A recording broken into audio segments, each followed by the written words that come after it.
All right, so I'm going to go ahead and present my leadership portfolio. My name is Brian Barbosa.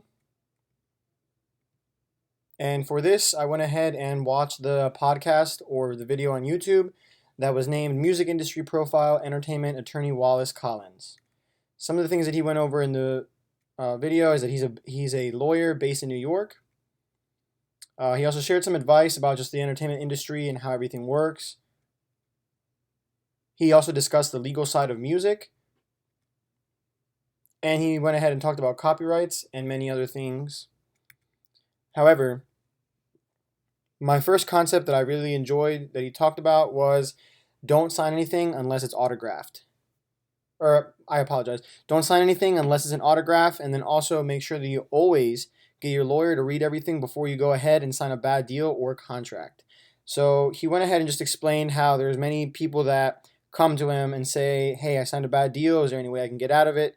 And he just talks about make sure that if you ever try to get in a deal or any kind of contract, make sure that you always get your lawyer to proofread everything, read over everything, make sure that everything's good, and make sure that you're not signing something that you don't want to sign and then end up being trapped in a bad contract.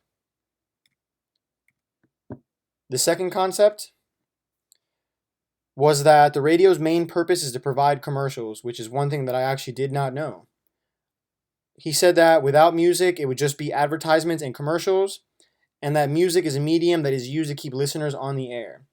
And I think this actually kind of opened up my eyes because I always thought that radio was meant for just music, and I never actually realized that it was for advertisements. And I now looking back on everything, it kind of makes sense. And the reason I like this concept is just because it definitely opened up my eyes, and I realized that without music, I mean, what would the radio really be, you know? And excuse me, I agree with him, and I think that music should be used to keep listeners on the air. And if you can integrate music with advertisements and commercials somehow, I think you could do something good with that. The third concept that he talked about that I really enjoyed was that it's fair to pay the artist for the music that they create, and that eventually you have to pay for music if you really want the quality. He went on to say that it's great to get 50 songs for free, but if you don't like any of them, is it truly worth it? And that kind of also opened up my eyes, because before, when I used to be younger and before I came to Full Sail, I used to download music all the time and I never thought anything of it. But coming to Full Sail, it definitely opened up my eyes, and I realized, like, hey, if I'm the one making the music now, I don't want someone to just illegally download my song, because I put all my time and effort into making this one song. That I think this is something important that people need to understand, that music is not free. And especially for my generation with millennials, that they think that music is free and it should just all be free. I don't agree with that, I mean, some people do give it away for free and they make most of their money from touring, but even then, even paying them a little bit, even a couple cents per song or per download makes a huge difference for them, you know what I mean? And services like Spotify and stuff like that, I kind of don't agree with that they pay 0.00001% or something along those lines per every 1,000 plays. I don't think that's fair. And this concept really stood out to me because I'm trying to find a way of being able to play all of my own music and have them either on my own app or just some kind of way where they can only access it through my content and that's it, or my app or something along those lines.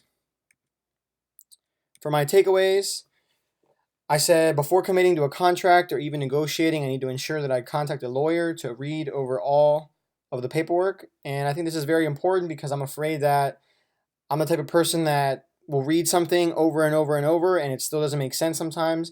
So I think having a second set of eyes can definitely help me out a lot, and especially someone that knows how to read legal terms would definitely understand the contract better than me, because I don't want to get screwed over and end up signing something that I don't want to be in.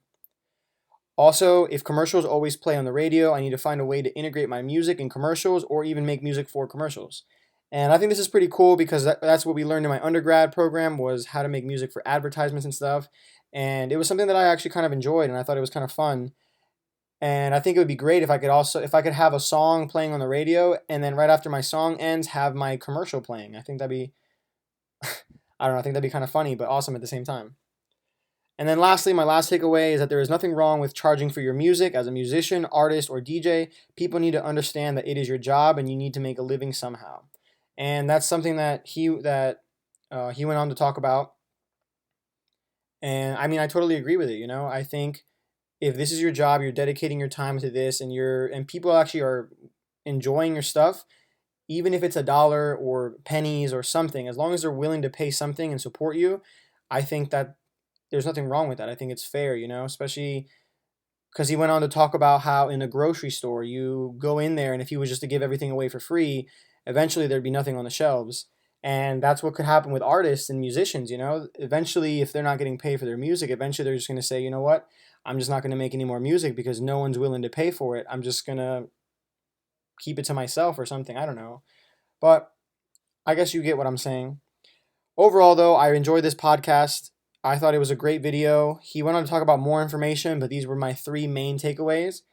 And overall, I actually enjoyed his video. I thought he was very knowledgeable. Other than that, though, that's all that I pretty much have. I just want to say thank you.